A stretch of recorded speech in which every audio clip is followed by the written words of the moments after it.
Supreme court के crypto currency से ban हटाने के फैसले से देश में क्रिप्टो करेंसी में रैपिड राइज देखा गया है। इंडिया टुडे की रिपोर्ट के मुताबिक 10 crore Indians crypto currency hold करते हैं। क्रिप्टो करेंसी के राइज ने देश में बहुत सी business and income opportunity open कर दी है। दुनिया भर में 69,000 क्रिप्टो करेंसीज हैं, जिनका मार्केट कैपिटलाइजेशन $2.3 ट्रिलियन है। अगर क्रिप्टो करेंसी एक देश होता तो दुनिया की 8वीं सबसे बड़ी इकोनॉमी होती।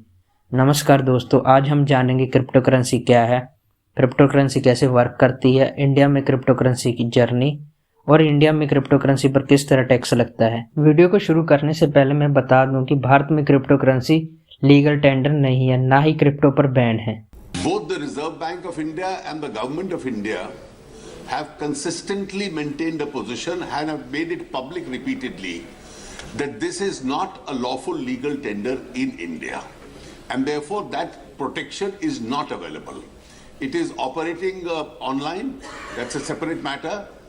There have been expert groups which have been set up how to deal with this situation, whose report is now awaited. But this is not a legal tender, and this is the clear position which has been set out even recently, as late as the 29th of December by the Government of India in its press release. What is cryptocurrency? Cryptocurrency decentralised digital money है, जिसको हम internet के through access कर सकते हैं। Decentralise का क्या मतलब है? क्रिप्टो के बाय एंड सेल में कोई सेंट्रल मॉनेटरी बॉडी या गवर्नमेंट या बैंक का कोई इंटरफेरेंस नहीं होता। जैसे हम इंडिया में देखें तो आरबीआई एक सेंट्रल मॉनेटरी बॉडी है जो इंडियन करेंसी रुपीस को इशू कर सकती है। और क्रिप्टो करेंसी जिस टेक्नोलॉजी पर बेस्ड है उसे ब्लॉकचेन कहते हैं। What is blockchain? ब्लॉकचेन एक डिसेंट्रलाइज्ड डिस्ट्रीब्यूटेड डिजिटल लेजर है जो डेटा को ब्लॉक में स्टोर करता है। ऐसी बहुत सारे ब्लॉक्स को मिलाकर एक चेन फॉर्म होती है, जिस कारण इसे ब्लॉकचेन कहते हैं। नहीं समझ आया? मान लो आपने गूगल डॉक पर एक डॉक्यूमेंट फाइल बनाई। आपने फ्रेंड्स या टीम मेंबर को उस डॉक्यूमेंट फाइल की कॉपी सेंड करने की जगह आपने उस डॉक्यूमेंट का लिंक सेंड कर दिया। अगर आपके किसी फ्रेंड या टीम मेंबर को उस डॉक्यूमेंट फाइल में कुछ चेंज करना होगा तो उसे आपसे कहने की ज़रूरत नहीं, वह खुद उसे चेंज कर सकता है। ये सब कुछ ट्रांसपेरेंट होगा। क्वेश्चन ये है, अगर हम ये सब कुछ एक डॉक्यूमेंट सॉफ्टवेयर जैसे गूगल डॉक पर कर सकते हैं तो हमें ब्लॉकचेन की क्यों जरूरत है? लेकिन इस क्वेश्चन के आंसर से पहले हम जान ले कि ब्लॉकचेन कैसे काम करता है। How blockchain work? ब्लॉकचेन की वर्किंग को समझने से पहले हमें 3 इंपॉर्टेंट कॉन्सेप्ट का पता होना चाहिए: ब्लॉक्स, नोड्स एंड माइनिंग। सबसे पहले ब्लॉक को समझते हैं। जब हम अपना डेटा ब्लॉक में स्टोर करते हैं तो एक 32 बिट का वूल नंबर रैंडमली जनरेट होता है, जिसे नॉन्स कहते हैं। फिर नॉन्स ब्लॉक हेडर हैश जनरेट करता है। हैश एक 256 बिट नंबर होता है जो हमारे डेटा को स्ट्रिंग में कन्वर्ट करता है। What is node?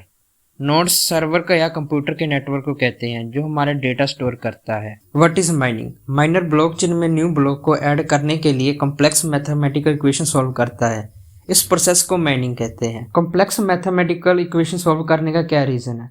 ब्लॉकचेन में हर ब्लॉक की एक यूनिक नाउंस और हैश होता है। Hash 256 bits and nouns 32 bits के होने के कारण 4 billion nouns and hash combination की पॉसिबिलिटी बनती है। और सही कॉम्बिनेशन को आइडेंटिफाई करने के लिए माइनर्स स्पेशल टाइप का सॉफ्टवेयर यूज करते हैं।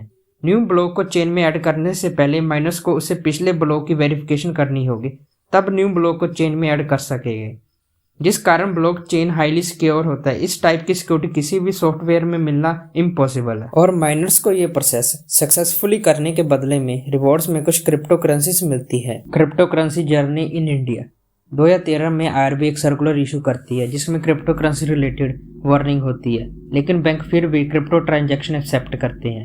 1 फरवरी 2017 को आरबीआई फिर से एक सर्कुलर इशू करती है, वर्चुअल करेंसी को लेकर अपने कंसर्न शो करती है। और साल के अंत में देश के फाइनेंस मिनिस्टर बयान देते हैं कि virtual currency are not a legal tender. उसी समय सुप्रीम कोर्ट में 2 पीएलए दाखिल होती है। एक क्रिप्टो करेंसी पर बैन की मांग करता है और दूसरा पीएलए क्रिप्टो को रेगुलेट करने की मांग करता है। नवंबर 2017 में सेंट्रल गवर्नमेंट एक कमेटी फॉर्म करती है जो वर्चुअल करेंसी के रिलेटेड इशू को स्टडी करेगी। मार्च 2018 में कमेटी ये फाइनेंस मिनिस्ट्री को एडवाइस देती है कि क्रिप्टो पर बैन लगा देना चाहिए। 1 महीने बाद आरबीआई सर्कुलर इशू के थ्रू क्रिप्टो से रिलेटेड सभी तरह की फाइनेंशियल सर्विस पर रोक लगा देती है। मार्च 2020 में एक इम्पोर्टेंट डेवलपमेंट होती है। सुप्रीम कोर्ट क्रिप्टो करेंसी से बैन हटाने का ऑर्डर देती है। नवंबर 2021 में स्टैंडिंग कमेटी ऑन फाइनेंस, जिसे BJP member Jayant Sinha lead कर रहे हैं, वह blockchain and crypto asset council से मिलते हैं और इस नतीजे पर पहुंचते हैं कि क्रिप्टो करेंसी पर बैन नहीं लगेगा बल्कि रेगुलेट किया जाएगा। Tax law on crypto currency in India. Crypto currency का कंसेप्ट इंडियन मार्केट में न्यू है, जिस कारण क्रिप्टो करेंसी पर कोई पर्टिकुलर टैक्स लॉ नहीं है। कोई फिक्स लॉ ना होने के कारण टैक्स को लेकर बहुत सी कंफ्यूजन है। जैसे जो इनकम क्रिप्टो करेंसी माइनिंग के थ्रू जनरेट हुई, क्या उस पर कैपिटल गेन टैक्स लगना चाहिए?